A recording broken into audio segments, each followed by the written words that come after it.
in the state that is hurting us on drawing business to this state, as well as hurting our kids who aren't academically inclined, is that we need to bring vocational training back to our schools. Parents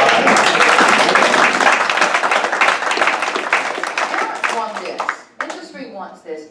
And kids need it. The kids who aren't academics.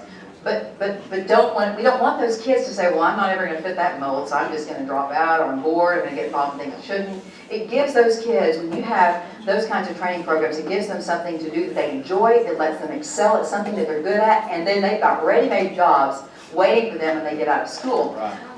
What industry has told me is the biggest problem in bringing industry to the state is that we don't have a skilled labor force. We don't have people who know how to run a bandsaw. We don't have people who know how to weld.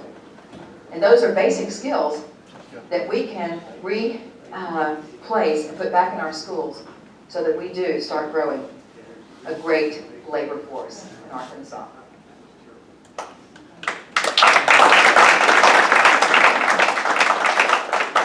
Any other questions? Yes. Excuse me.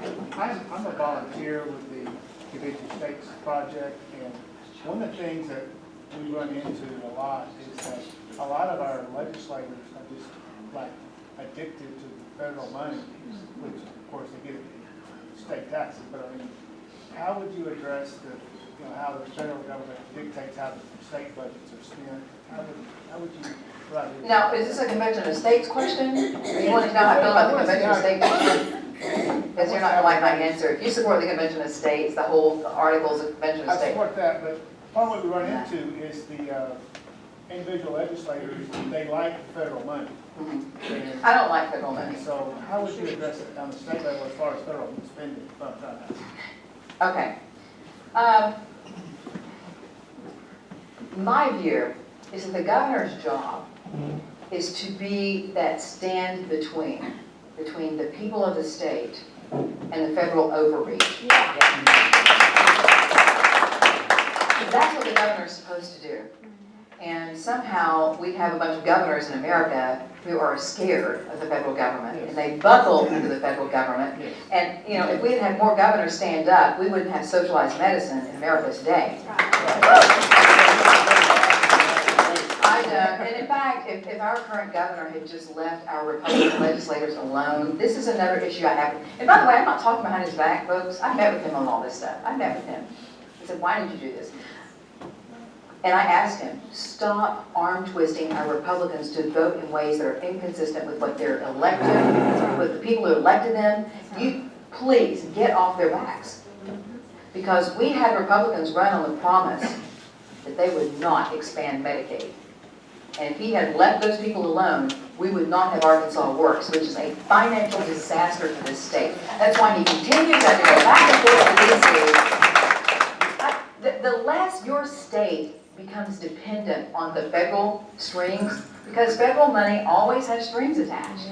And I want to be the governor that says, when you come out with this ridiculous transportation law that is going to require our barrel racers and our kids that are in 4-H clubs and rodeos that are trying to haul livestock and horses, that they're going to have a professional license and expensive $400 or whatever, and they're going to have to go.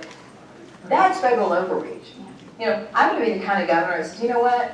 Don't you come into our state and be trying to enforce those kinds of excessive regulations. We're not going to enforce those in our state. That's the kind of governor I want to be. And there are already governors who've done the same thing on the Second Amendment. It's called the Firearms Freedom Act. There are a number of states who said, you know what? Our citizens in our state are going to abide by the gun legislation that our citizens have agreed to. And if you come into our state federal authorities and try to enforce federal laws that supersede our laws, we're going to arrest your agent. I mean, that's how it's got.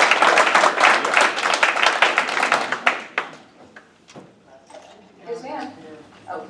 Now, I know you. I can talk to you anytime. I want to talk to people I don't know. Yes. As governor, what would you like to accomplish as far as abortion goes? I'm very proud that Arkansas is number 2 in the nation on the pro-life front. That is one of the few areas that the governor and I actually agree on. So that's why you don't hear me talk about it much on the campaign trail. I am pro-life. And I can't argue against anything that the governor has stood for and signed, and I'm proud that we're second in the nation. I guess the only thing we could do better is become first in the nation. And the certainly not going to have any issues with Jen Morgan should the citizens of this state decide to make that their charge. Okay? Let me just, Patricia, I'm going to talk to you a little later. Let me just make sure that anybody else that I haven't addressed that's new, that I haven't met, is, no? Okay. Patricia. You may not have, probably not have answered this, when you become governor,